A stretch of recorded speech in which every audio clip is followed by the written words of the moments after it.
We have special guest with us to help break down what's going on right now. He's a Pulitzer Prize-winning journalist and activist, best-selling author. He's written 12 books, which include his latest right here, America, the Farewell Tour, which kind of chronicled and predicted this happening.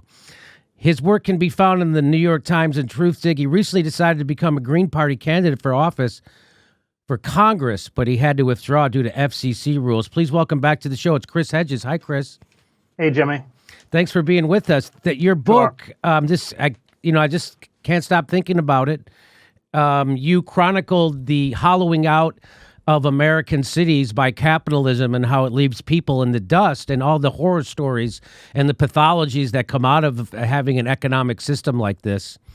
And are you surprised this is happening?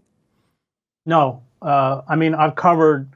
I was overseas for 20 years. I covered all sorts of uprisings and street protests of all the revolutions in Eastern Europe, the two Palestinian intifadas, the street demonstrations that brought down Slobodan Milosevic. And if you're a reporter, and that book, like all my books, is reported, that one was reported from all over the country, from mostly the poorest pockets of the country. You know that Tinder is there, but you never know what's going to ignite it. You never know what's going to set it off. That's always a mystery, the timing. But that the Tinder was there, and of course, now it's exacerbated by the fact that the system can't handle the stress of COVID-19. Our healthcare system, federal, there's no coordination, the lack of stockpiling because it's not economically efficient. And then the whole, let's talk about the real looting, the looting of the U.S. Treasury by the two parties on behalf of their corporate sponsors, which ratchets up the pain with kind of tossing crumbs, a stimulus check, extending unemployment benefits, if you can even get unemployment benefits, which are all going to round out in July. So nobody's going to have any money. Everybody's going to start getting evicted. These oligarchs know only one word, and that's more. So here are the two big bandits right now. There's Mitch McConnell and Nancy Pelosi. They even have masks over their faces as they go into loot America. And what do you mean by the looting, Jimmy? Well, the CARES Act, which was our government's response to the COVID crisis, they actually didn't respond to the COVID crisis. What they did was they used this as an opportunity to loot the Treasury on behalf of the richest people in America and transfer wealth upward. And it was the biggest transfer of wealth in the history of our country. And instead of fixing the problem, which was they should have given us Medicare for all, a UBI, set up ways to make sure businesses didn't have to close like they're doing in Germany. And they're not doing any of that stuff. And as Dylan Radigan put on the show, the metaphor he used was that let's say America is a car and our car's on the freeway and it ran out of gas and it's on the side of the road. Well, it's not political. It's not left or right. You just show up, you put gas in the car. But instead, what our government did was show up and they ripped the radio out of it, and then they put the car up on blocks and stole the tires. And they still didn't put gas in it. So that's where we're left right now. And how did they loot it? Well, they just gave $5 trillion to the richest people in the country. Here's from the New York Times. Wealthiest hospitals got billions in bailout for struggling health providers. Bonanza for rich real estate investors tucked into stimulus package. American billionaires got $434 billion richer during this pandemic. Firms that left U.S. to cut taxes could qualify for federal aid. Stealth bailout shovels millions of dollars to oil companies. How some rich Americans are getting stimulus checks averaging $1.7 million. Hey, millionaires reap 80% of the benefits from the tax changes in U.S. coronavirus stimulus. Large troubled companies got bailout money in small business loan program. Airlines got the sweetest coronavirus bailout around. And what did the Democrats have to offer? Joe Biden will fundamentally change nothing. So that's the looting that I'm talking about, and that's the looting you're talking about too, right, Chris?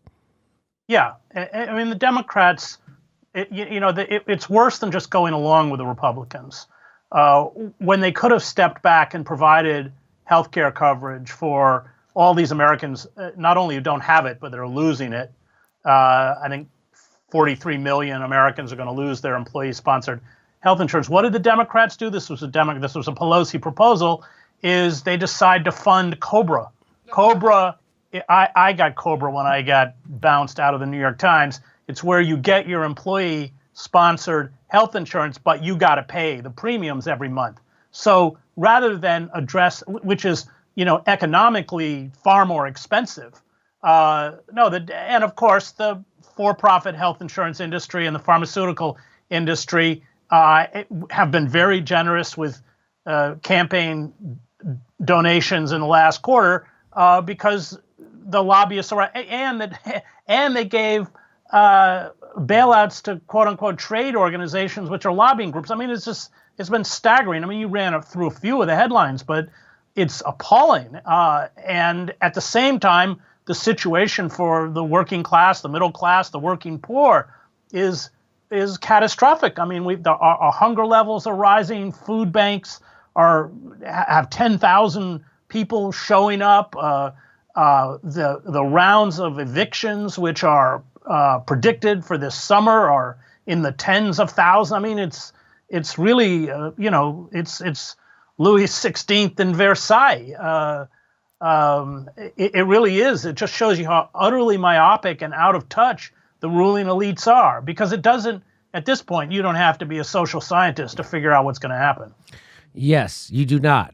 It's even worse than the French Revolution when they said, let them eat cake, because the problem with people, the way we do it in America, is that we tie your job to your health care. So when you lose your job, you lose your health care. And the big idea from Nancy Pelosi and Hillary Clinton was, hey, let's make Donald Trump open up the ACA market so people can buy their health care. So what they're literally saying is not let them eat cake. They're saying let's sell them cake. That's how bad the Democrats have gotten. And that's why you're seeing what you're seeing. There is no alternative to the rapacious oligarchy in America. When the CARES Act happened, there was nothing but crumbs in there for people. And that was when the Democrats or the progressives had all their leverage, because the rich oligarchs wanted that $5 trillion. And so the Democrats could have held it up. Nancy Pelosi's the speaker. Bernie Sanders is a senator. He can put a hold on any bill he wants. They didn't do any of that. And not only that, they voted for it. And so they gave cover to Donald Trump, Mitch McConnell, and the oligarchs who are doing this. And I've been calling this, Chris, a betrayal by our progressive leaders. Would you agree that it's a betrayal by our progressive leaders? Yeah, although, I mean, it's a betrayal. It's not like they were working on our behalf before. It's part of a long continuum of essentially a betrayal of going all the way back to the Clinton administration. So these people responded to the people they work for. I mean, it was the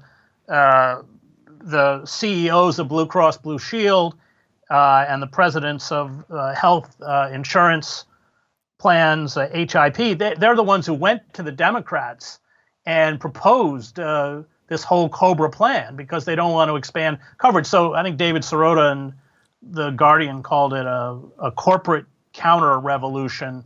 But what we're doing in front of us at a time of deep distress. I mean, we're talking about, these are government figures, 25% unemployment this summer.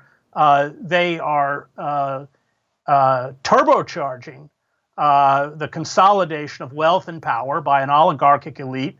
I mean, you ran through that figure. Was it $400 billion? I mean, Bezos is making it hand over fist. I mean, remember, Amazon didn't pay any federal taxes last year. In fact, they got a rebate from the government. It's so, I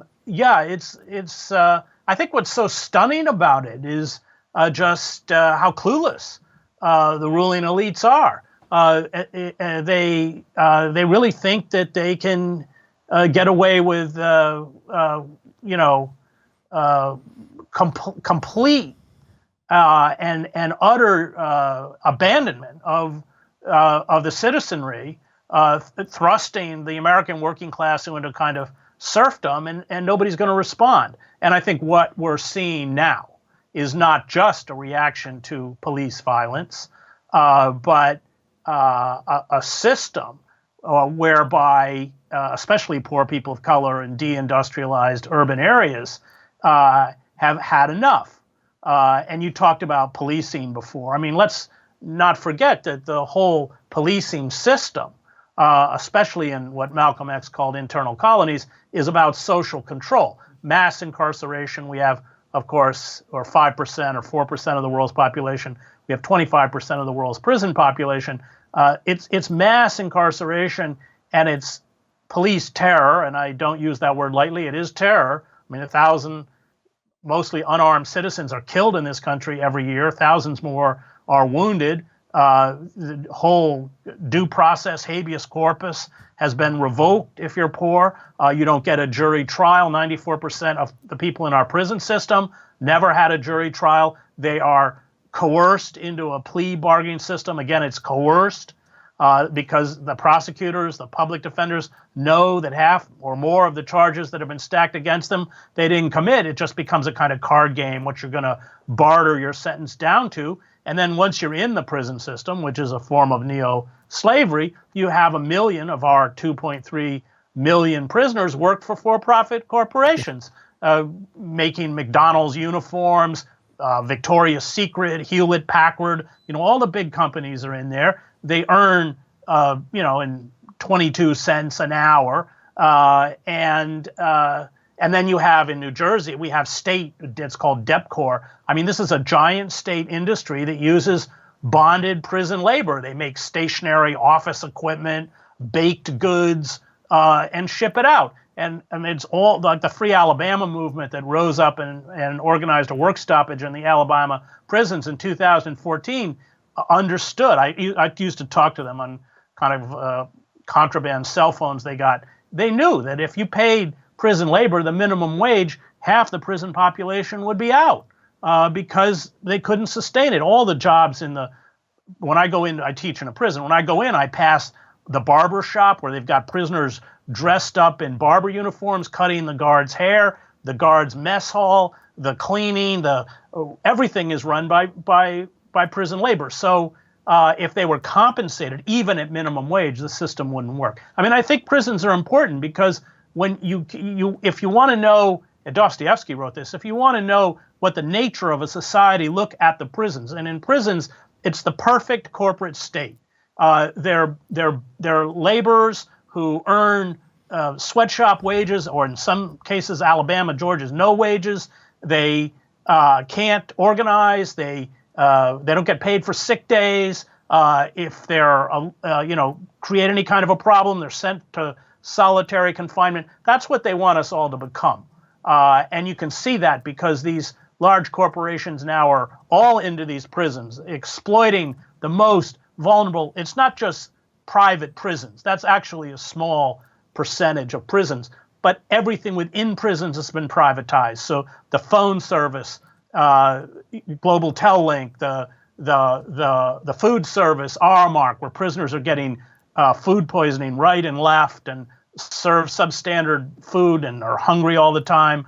It's JPay, where your money transfer, everything, your commissary is privatized, medical is privatized, and of course all these families who have loved ones who are incarcerated and they don't have any money, they have to pump all this money because you got to pay in advance. I mean, it's an appalling system. But when you look at how this society treats the most vulnerable, you get a good window into what they want to do to the rest of us. And I think what these uprisings are about are just that these people are squeezed now to such an extent, not only in terms of lethal, indiscriminate, unaccountable police violence, but just in every way. And, I just want to mention about the looting, of Target in places like this. I lived in a housing project for 2.5 years in Roxbury in Boston when I was in seminary. And one of the things I learned as a white person who came from, the middle class from outside that environment is that when every force around you is seeking your destruction, the only way that you can affirm yourself is to reach out and destroy back. Many times those activities are self-destructive, but it becomes the only avenue left by which you can affirm who you are. And that's has nothing to do with race, because I saw the same thing in the wars. I covered numerous wars for 20 years overseas. So we on the outside don't see that long, slow drip of humiliation, oppression, degradation, stress, constant poverty until it explodes. And then suddenly CNN shows up. And because it's incomprehensible to the people who work for CNN, those people on the street become, quote unquote, incomprehensible. And it's because, and why did they attack CNN? Because CNN has rendered these people invisible. Because all they do on CNN is sit around with people like Van Jones and some Yahoo who defends Trump talking about court gossip. That's it. They're courtiers. It's court gossip. It's like the courtiers at Versailles talking about who gets to go into the king's, bedchamber or something. But it has nothing to do with the lives of the vast majority of Americans, and especially those people, the poor, who are struggling in this country, because to the corporate state and to their advertisers who fund cable news, they don't count, they don't matter. And I think that's why you're seeing an anger, and I think it's a legitimate anger.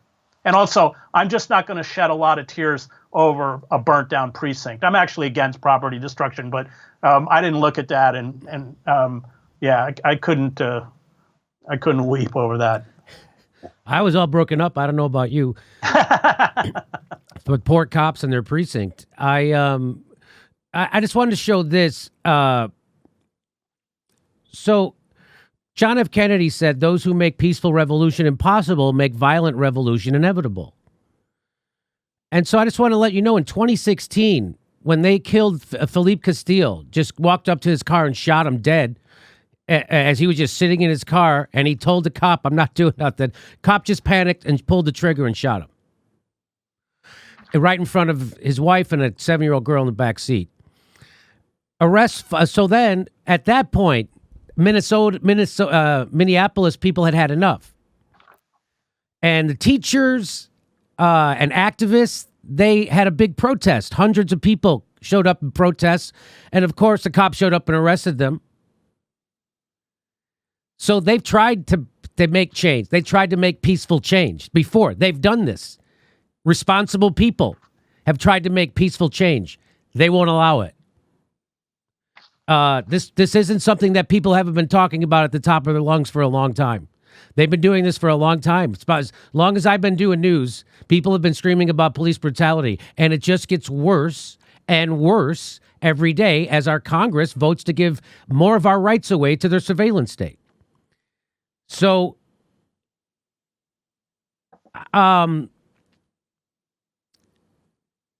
they tried it. I just want to. Here's another part that people aren't talking about, or maybe they will.